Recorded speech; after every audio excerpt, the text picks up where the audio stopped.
하나님이 오늘 우리에게 주시는 생명의 말씀은 마가복음 11장 15절에서 18절까지 말씀을 우리 한 목소리로 15절부터 같이 읽겠습니다. 그들이 예루살렘에 들어가니라.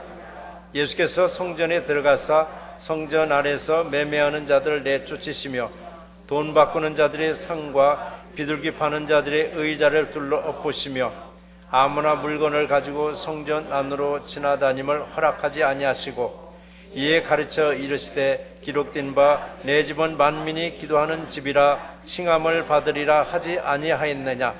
너희는 강도의 소굴로 만들었도다 하시매 대제사장들과 서기관들이 듣고 예수를 어떻게 죽일까 하고 꾀하니 이는 무리가 다 그의 교훈에 놀랍게 여김으로 그를 두려워함일리러라. 아멘.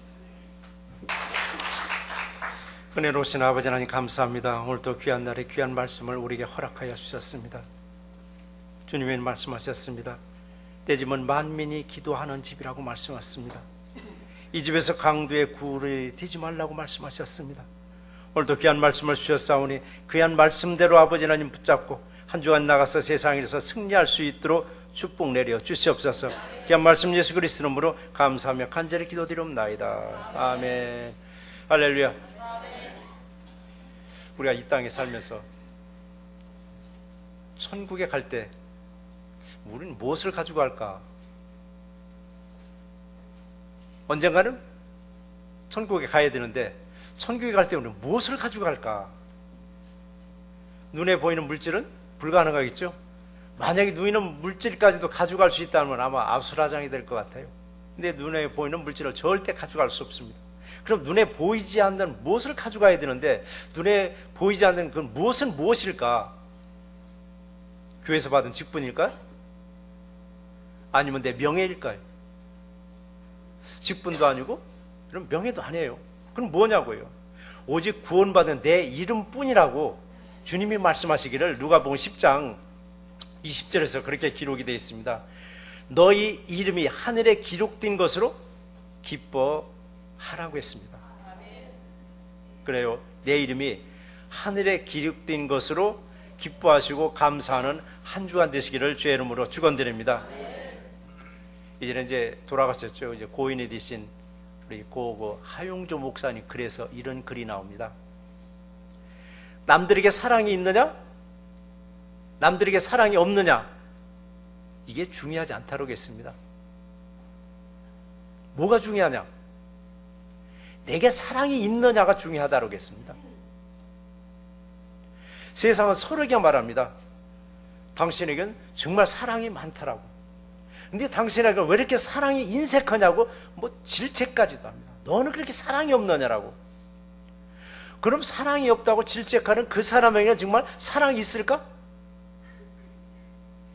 이처럼 오늘날에 이 사랑을 어디서 찾으려고 하는가?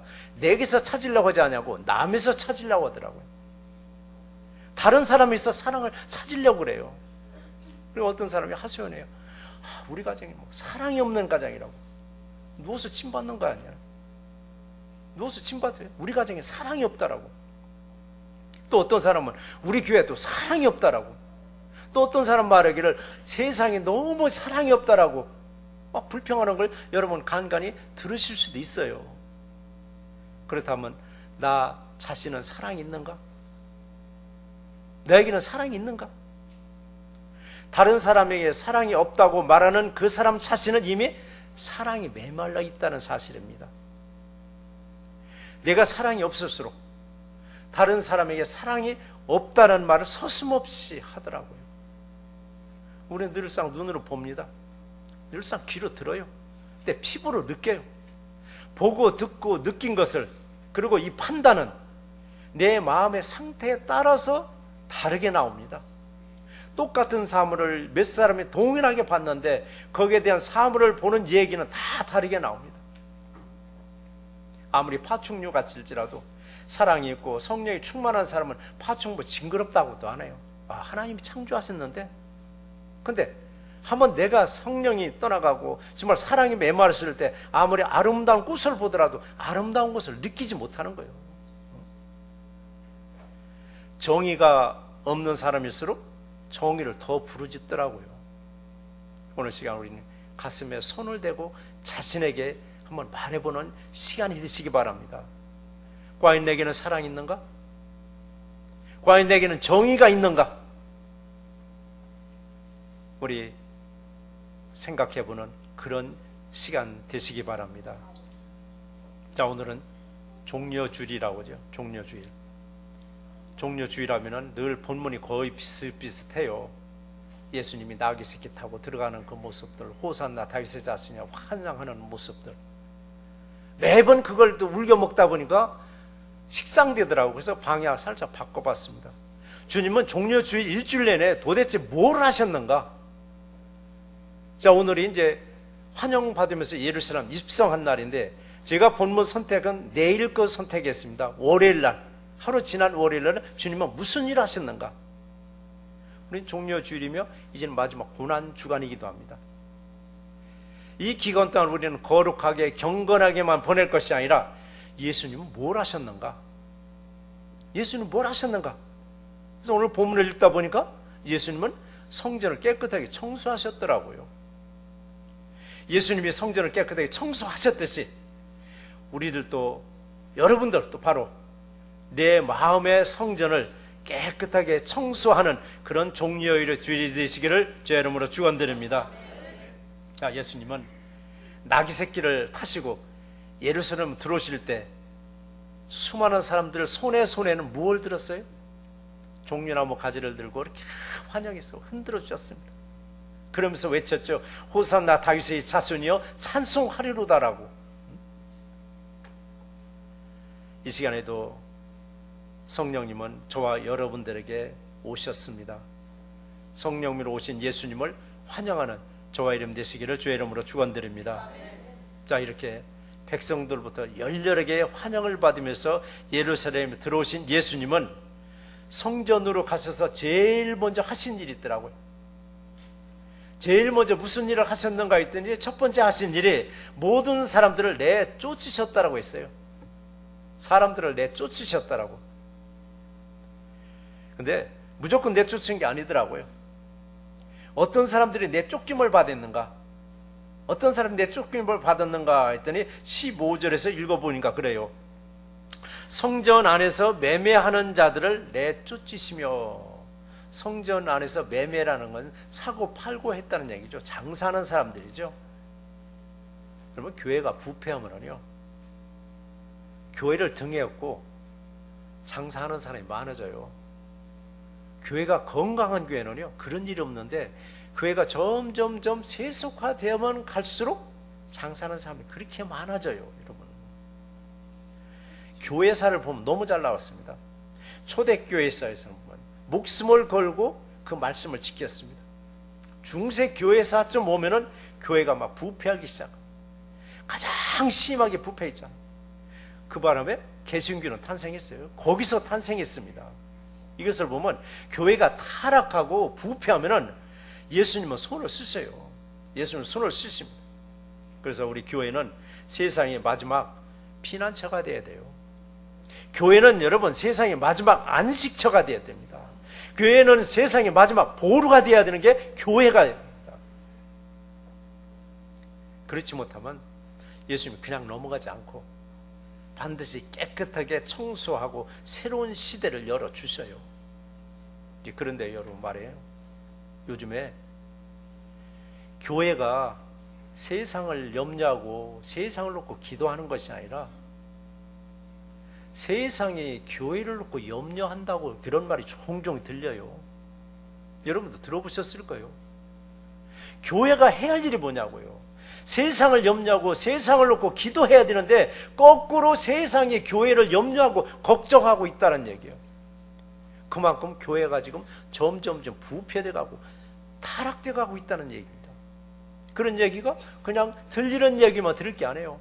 우리 한 사람 한 사람에게 하나님 주시는 경고의 말씀을 들으셔야 됩니다. 한 사람 한 사람이 중요한 것이지 전체가 중요한 건 아니더라고요.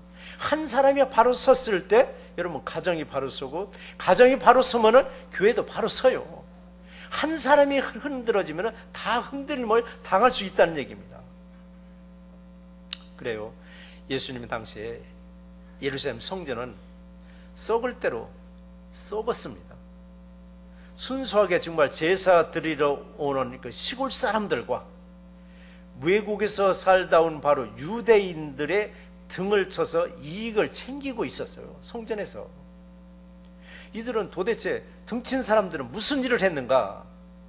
우리 본문 그대로 보시면 그래요. 돈을 바꿔주는 사람들, 환전상이라고 하죠. 환전상. 이들은 누구에게? 이스라엘 국내에서 사는 유대인들 뿐만 아니라 해외에 거주하고 있는 유대인들이 성전에 들어가려면 성전세를 내야만 됩니다. 성전세 내는 것까지는 괜찮습니다. 그런데 해외에서 살다가 온 사람들은 그들이 가지고 있는 화폐는 이스라엘 화폐가 아니라 그들이 살고 있는 나라의 화폐를 가지고 있었습니다. 이들이 성전세를 낼 때 다 바꿔야 됐습니다. 해외의 화폐를 받지 않냐고 다 바꿔야만 되겠습니다. 다 바꿔서 반세기를 내고 성전 안으로 들어갈 수 있었습니다. 그 돈을 바꿔주는 바로 환전상들은 이익을 챙겨야만 됐습니다. 오늘날도 여러분 은행에 가서 돈을 환전하려면 살 때하고 팔 때하고 차이가 나는 거예요. 그게 이제 은행의 수수료입니다. 바로 이 환전상들이 이익을 챙기고 있었습니다. 또 가난한 백성들이 제물로 드리려고 비둘기를 가지고 왔습니다. 이 비둘기를 번제로 드리려고 성전 안으로 들어가려면 문 앞을 지키고 있는 제사장들이 다 훑어봅니다. 그리고 탈을 잡습니다. 이 비둘기는 여기가 문제고 저기가 문제니까 이건 흠이 많아서 드릴 수가 없다. 그러니까 저 성전 입구에서 팔고 있는 비둘기를 사다가 드리라라고. 그럼 시골에서 가난한 사람들이 번제를 드리려고 비둘기 한 마리를 가져왔는데 결국은 버리고 날려보내고 돈을 주고 성전 입구에서 팔고 있는 비둘기를 사다가 제물로 드려야만 했습니다. 울며 겨자 먹는 꼴이죠. 눈물을 흘리면서 겨자 먹는 겁니다. 여기서 제사장들과 이 장사하는 사람들 간에 뭐가 생겨? 이권이 생겼더라고요. 이권이 생겼어요. 근데 예수님은 이런 꼴을 그냥 눈 감아 주질 않았습니다. 예수님 어떻게 하셨어요? 장사하는 사람들의 좌판을 다 둘러 엎으셨다라고 했습니다. 그러면 예수님이 이 분노가 이번이 처음이냐? 벌써 두 번째 있더라고요. 두 번째. 첫 번째 성전에서 분노도 동일했습니다. 공생의 초기에 있었습니다. 유월절을 지키려고 예루살렘에 오셨을 때에도 성전 입구가 동네 시장 골목과도 동일했었습니다. 그때도 장사하는 사람들을 내쫓으면서 외치시기를 요한복음 2장 16절에서 그랬습니다. 내 아버지 집으로 장사하는 집을 만들지 말라 하시면서 노건으로 채찍을 만들어서 양이나 소를 다 성전에서 내쫓으시며 상을 엎으셨다라고 말씀하셨습니다. 내 아버지 집을 장사하는 집으로 만들지 말라고 하셨습니다. 그런데 성전에서 장사하다가 예수님께 쫓겨난 이 내용은 오늘날 현대교회에서 뭐가 상관이 있느냐? 상관없는 얘기다라고 합니다. 그리고 이건 예수님이 하신 사역 중에 하나일 뿐이다라고 평가절하하는 분들도 계십니다. 근데 그렇게 보시면 안 됩니다. 오늘날 교회에서도 끊임없이 일어나고 있는 문제들 중에 하나가 바로 이 문제에 있었습니다. 어느 교회에서는 다단계에 많은 성도들이 관계되면서 어려움을 많이 겪었다고 합니다. 처음엔 서로가 필요에 의해서 순수하게 물건을 서로 구매해주고 이렇게 끝나는 것이 아니라 많은 교인들에게 돈을 쉽게 벌 수 있다는 유혹의 손길 때문에 계속 참여했습니다. 계속 참여해서 교회가 부흥되는 줄 알았더니 한두 사람이 사세가 확장되는 역사가 일어나고 말았습니다. 새날교회는 현재도 없지만 앞으로도 그런 일은 없을 줄 믿습니다. 근데 새날교회는 없느냐? 새날교회도 사고팔고 하는 게 있습니다. 각 기관에서, 특히 여전도에서 콩도 팔고 깨도 팔고 더러는 떡가래도 팔고 더러는 야드세일도 하고, 그게 한두 사람이 이익이 아니라 그 기관에 기금을 마련하기 위해서 전 교인들이 협력해 주는 겁니다. 야드세일, 길목이 좋아서 그런지요, 전만 벌리면 어쨌든 잘 팔려. 판만 벌리면. 이거 언행가는 2번도 했어요. 그래서 줄였습니다. 1년에 딱 한 차례만 하시라라고. 길목이 좋으니까 다른 선교단체에서도 요청이 들어와요. 우리 여기서 좀 이 선교단체 기금 때문인가 장수 좀 허락해달라고. 다른 건 제가 다 예스 해줘도 그건 노합니다. 왜냐하면 여기가 장사골목이 될까봐. 이게 재미가 들리면은, 기금만 모자라면 이제 내다 팔으려고 할까봐. 오늘 예수님의 성전 정화 사건을 통해서 여러분, 내 마음도 내 주변도 날마다 깨끗하게 청소해서 깨끗한 마음의 성전을 이루시기를 주의 이름으로 축원드립니다. 자, 두 번째는 내 집은 기도하는 집이다라고 했습니다. 내 집은 기도하는 집이다. 예루살렘 성전은 장사하는 곳이 아니라 기도하는 집이라고 말씀하셨습니다. 오늘 17절의 이 말씀은 이사야서 56장 7절 말씀과 동일합니다. 내 집은 만민이 기도하는 집이라고 말씀하셨습니다. 만민은 모든 사람을 말합니다. 누구든지를 말하고 있습니다. 그러나 새날교회는, 새날교회 여러분 멤버들만이 예배 드리고 멤버들만이 기도 드리는 교회가 아닌 줄 여러분 잘 아셔요. 누구든지입니다. 누구든지 이곳에서 예배 드리고, 누구든지 이곳에서 기도하고, 누구든지 이곳에서 가르치고 배울 수 있는 공간이 우리 새날교회이기도 합니다. 지금까지도 끊임없이 오픈돼서 모든 사람들에게 가르친다면 가르치라고. 이번 4월 달부터 평신도 교육원에서 매주 일주일에 한 번씩 토요일날 저녁에 강의를 합니다. 제가 강의하는 게 아니에요.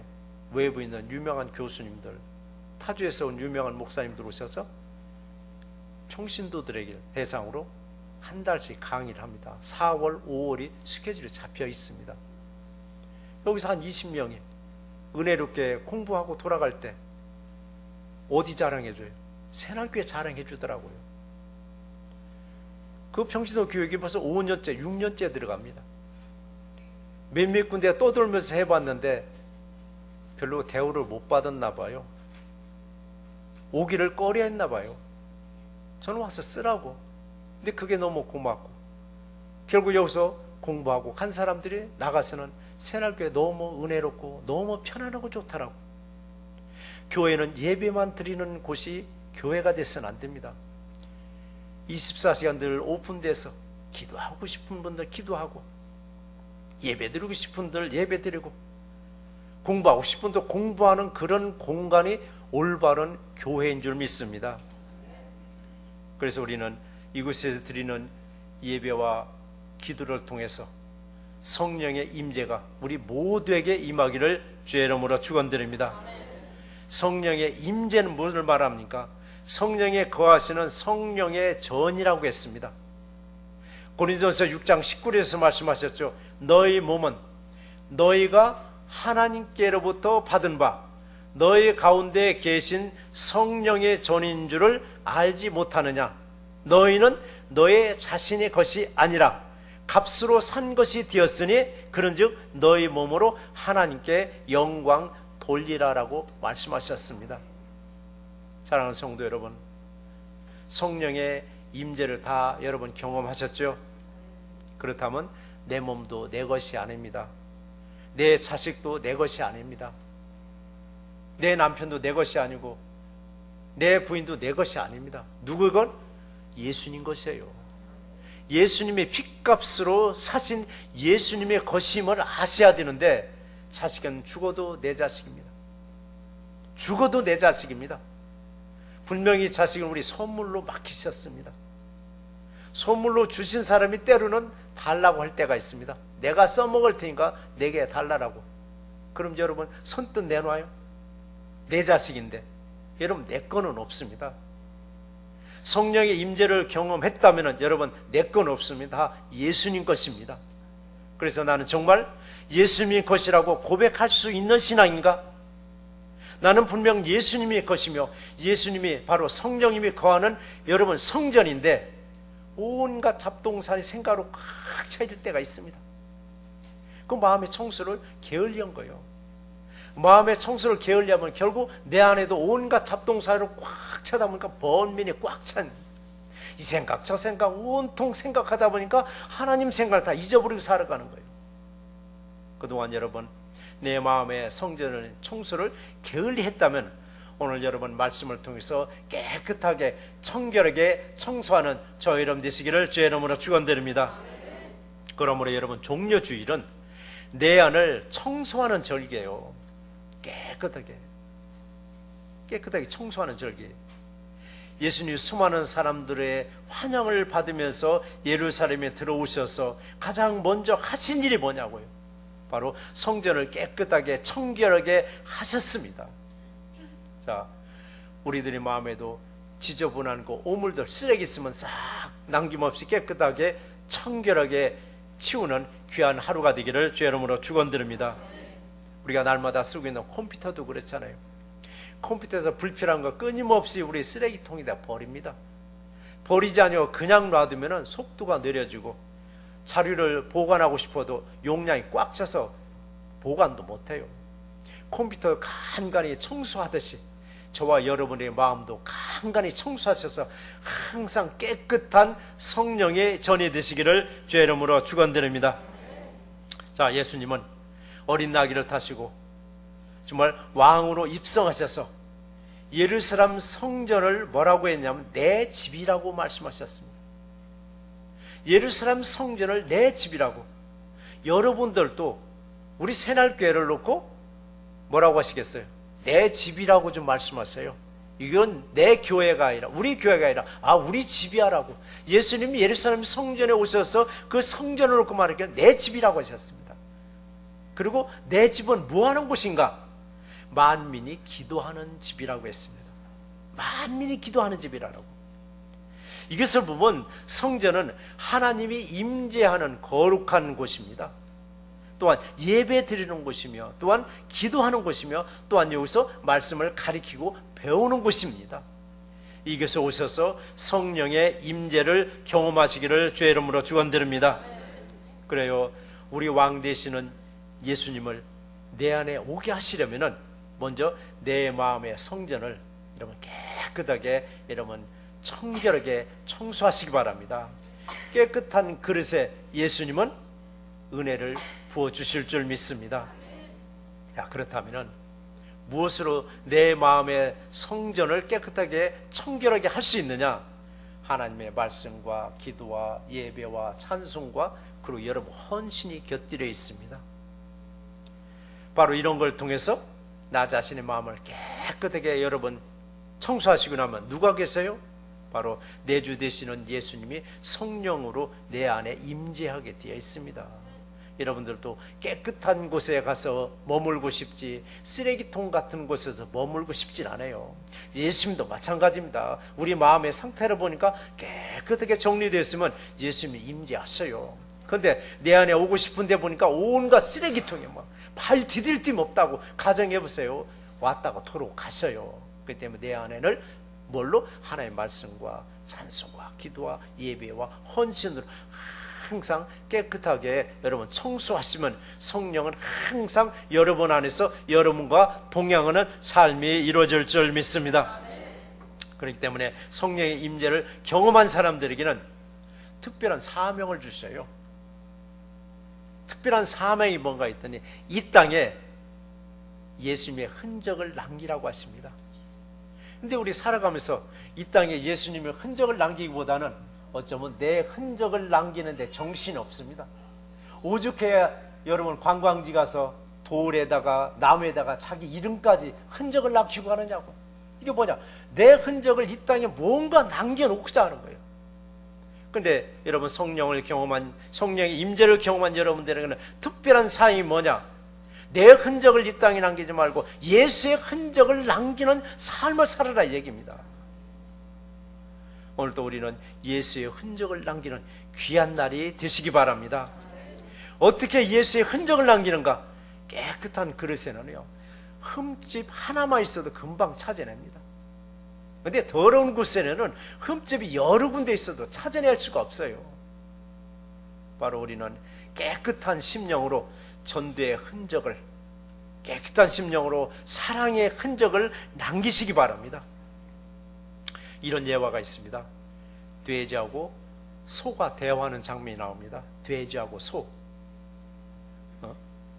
어떤 대화가 나오느냐면요, 돼지가 암소에게 불평을 털어놓습니다. 무슨 불평을 털어놓나 했더니 돼지가 말하기를, 나는 사람들에게 너무 인기가 없다고 그래요. 여러분, 돼지 인기 있어요? 돼지를 애완동물로 키우는 데는 나 보긴 봤어요. 근데 거기다 보면 돼지는 지저분한 동물로 해서 아예 돼지는 가까이 하질 않아요. 근데 소는 참 이뻐하더라고요. 근데 돼지 이쁘다 하는 소는 못 들어봤어요. 돼지가 암소에게 말하는 거예요. 야, 너는 사람들에게 우유도 주고 치즈도 준다고 사람들이 참 너를 칭찬하는데, 사실 나는 암소 너보다도 더 많은 것을 인간들에게 주는데 나는 칭찬을 못 받는다 하더라고요. 이 말에 암소가 이런 말을 합니다. 야, 너는 한국 사람들이 너를 제일 좋아해 그러더라고요. 왜 한국 사람 제일 좋아할까요? 삼겹살을 제일 좋아하더라고요. 미국에서 수입해 가요, 삼겹살이요. 삼겹살, 또 족발 얼마나 좋아해요. 또 얼큰하게 또 곱창도 있잖아요. 한국 사람들이 제일 칭찬해 주는 게 돼지인데도 불구하고 돼지는 불평을 하는 거예요. 난 칭찬을 못 받는다라고. 그뿐만 아니에요.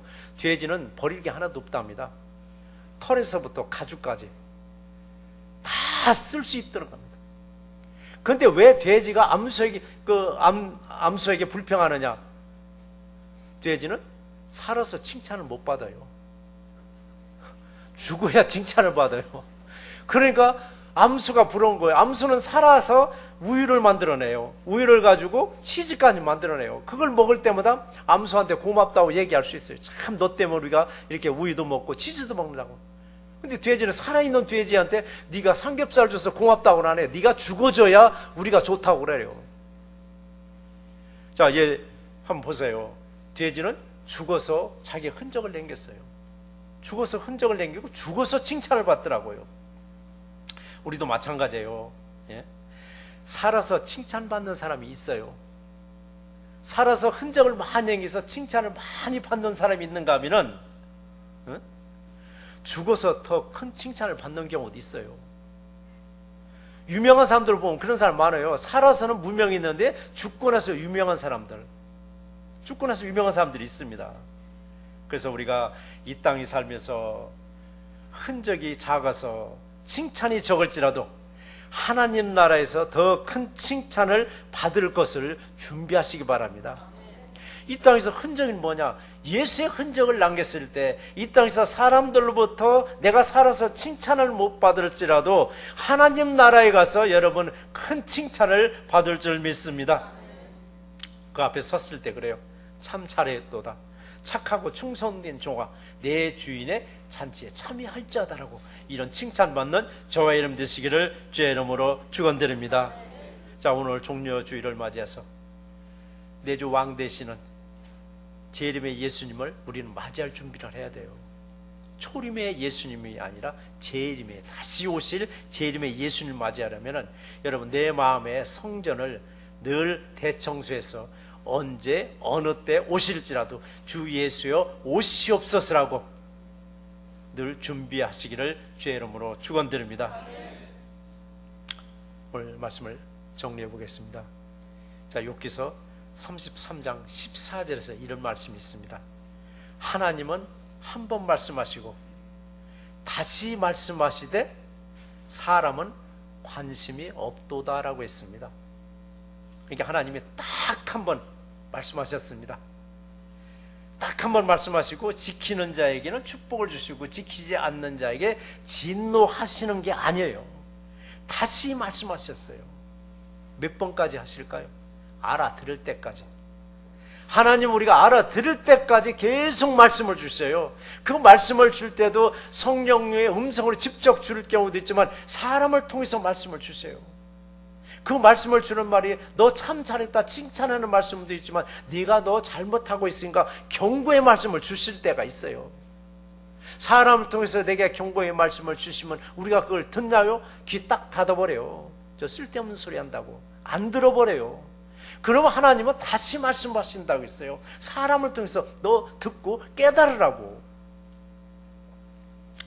근데 문제는 사람들이 하나님의 말씀에 관심이 없다는 얘기예요. 관심이 없다고. 세상 언어는 우리가 얼마나 즐겨 들어요. 세상 언어는 얼마나 우리가 또 달콤하냐고요. 그런데 하나님의 언어는 듣고 싶지 않고 말하고 싶지도 않은 게 오늘날 우리들이 모습이에요. 그런데도 불구하고 하나님은 한 번 말씀하시고 다시 말씀하신다고 했어요. 사람의 언어도 사실은요 참 어려워요. 듣기가. 부부간에도 그렇더라고요. 말귀 못 알아듣는다라고. 나이 먹더니 말귀 못 알아듣는다 소리를 간간히 저를 들어요. 저는 그래요. 제가 젊어서 직장 생활할 때 총무과 있을 때요. 뭘 기한하잖아요. 그럼 우리 상사가 그런 말이에요. 너 기한한 걸 가지고 다른 사람들이 읽어보도록 하라고. 다른 사람들이 읽어봐서 그게 이해가 되면은 그걸 정식으로 올리라라고. 저는 그렇게 배웠어요. 말귀를 못 알아듣는다고 할 때 저는 얘기합니다. 당신이 내가 못 알아듣게 당신만 아는 뜻으로 얘기한 것이다라고 하면은 이해가 돼요, 여러분? 맞아요. 쌈나죠. 맞아요. 그래요. 이게 오늘날의 이민사의 문제뿐이 아니라 각 가정에서도 뭐냐, 요것 때문에 토닥토닥 싸우는 거예요. 내게 하기 쉬운 말로 던져놓고 나서는 못 알아들으면 벌컥 화를 내요. 근데 오늘 욥기서에 나와 있는 바로 욥기서 33장 14절 말씀을 기억해 보시라고. 하나님은 한 번 말씀하시고 다시 말씀하시되라고 있습니다. 이게 하나님이 우리를 볼 때 얼마나 답답하겠느냐고요. 그런데 하나님은 인내하시면서 다시 말씀하신다고 했어요. 그러니까 우리도 상대가 못 알아듣는다고 벌컥 화를 낼 것이 아니라 하나님의 심정으로 이해해보세요. 하나님은 다시 말씀할 만큼 하나님 뭐가 부족하냐고요. 전지전능하신 분이 뭐가 부족해서 한 번 얘기해서 알아들으면 못 알아들으면 말아버리는데 다시 말씀한다는 걸 인내하면서 하나님의 말씀을 알아들을 때까지 말씀하신다고 했습니다. 자, 우리는 문제는 뭐라고 했어요? 이 하나님 말씀에 관심이 없는 사람들이 우리에게는 뭐예요? 사명으로 주셨어요. 하나님 말씀에 관심이 없고 듣고 싶어 하지 않는 이런 사람들에게 우리는 하나님 말씀을 전하라는 얘기입니다. 듣기를 좋아하는 사람들은 이미 내가 전하지 않아도 본인 스스로가 알아서 들어요. 근데 듣기 싫어하는 사람에게 하나님은 내게 붙여주셔서 너는 그에게 하나님 말씀을 전하라고. 그 전하는 말이 복음이더라고요, 여러분. 복음. 그래서 우리가 하나님 말씀에 관심이 없는 사람들에게 정말 하나님의 말씀을 또 전해주시고, 또 하나님의 사랑을 갈급한 사람들에게 내 사랑을 여러분 전해주시기 바랍니다. 여러분, 남들에게서 사랑이 있느냐 없느냐 중요하지 않다고 했습니다. 내게서 사랑이 있느냐 없느냐가 중요하다고 제가 말씀했습니다. 내게서 사랑이 없는 사람일수록 아무개나 인정머리가도 없고 교회도 사랑도 없고 세상은 말세라고 한탄할 때가 있더라고요. 그때마다 내 입에서 혹시 그런 말이 나올 때마다 내게는 사랑이 있나? 내게서 사랑이 없구나. 내게서 사랑이 없으니까 상대방에도 사랑이 없는 걸로 보였구나라고 깨달으시고 정말 항상 하나님의 말씀으로 사랑으로 가득가득 채우시기 바랍니다. 과연 나는 사랑이 넘쳐서 할 말 다 하고 사는가? 정말 이걸 보면은 정말 입이 다치고 맙니다. 정말 할 말 없네, 할 말 없네라고. 예수님은 또 말씀하셨습니다. 마태복음 20장 28절에서 말씀하시기를 인자가 온 것은 섬김을 받으려 함이 아니요 도리어 섬기려고 자기 목숨을 많은 사람의 대속물로 주려 함이라고 했습니다. 예수님은 종려주일 오늘입니다. 예루살렘 성으로 들어오셨어요. 예루살렘 성으로 나귀 새끼를 타고 환영을 받으면서 왜 들어오셨느냐고요. 왜 들어오셨느냐고요. 예수님이 환영을 받으면서 왜 들어오신 이유가 뭐냐? 많은 사람의 대속물이 되어 주시려고 예루살렘 성 안으로 들어오셨습니다. 소위 말해서 죽음을 향해서 하루하루를 좀 보내고 계십니다. 그래서 성경에 보면 사복음서에 오늘부터 정확하게 예수님의 일주일 행적이 정확하게 나와 있습니다. 예수님은 죽음을 준비하러 예루살렘의 성에 들어오셨습니다. 누구를 위해서 죽으려고요? 나를 위해서 죽으시려고 예루살렘 성 안에 들어오셨습니다. 예수님은 십자가를 지시기 전에 예루살렘 성전을 깨끗하게 여러분 청소하셨듯이 우리들도 부활의 주님을 맞이할 때까지 내 안에 성령의 전을 깨끗하게 항상 청소해서 언제든 예비된 축복을 깨끗한 그릇에 마음껏 받아 누리시기를 주의 이름으로 축원드립니다. 하나님 아버지 감사합니다. 내 집은 만민이 기도하는 집이라고 말씀하셨습니다. 만민이 기도하는 집에 더럽히지 않냐고 항상 청결하게 깨끗하게 청소하라고 말씀하셨습니다. 오늘도 아버지 하나님 종려주일을 맞이해서 내 안에 혹이라도 쓰레기장과 같이 지저분한 마음으로 가득 찼다면 이 시간에 다 청소해서 정말 주님 보시기에 언제든지 참 내 안에 거하고 싶다고 할 만큼 깨끗하게 청결하게 청소된 심령들로 축복 내려 주시옵소서. 귀한 말씀 예수 그리스도 이름으로 감사하며 축복하며 간절히 기도드리옵나이다. 아멘.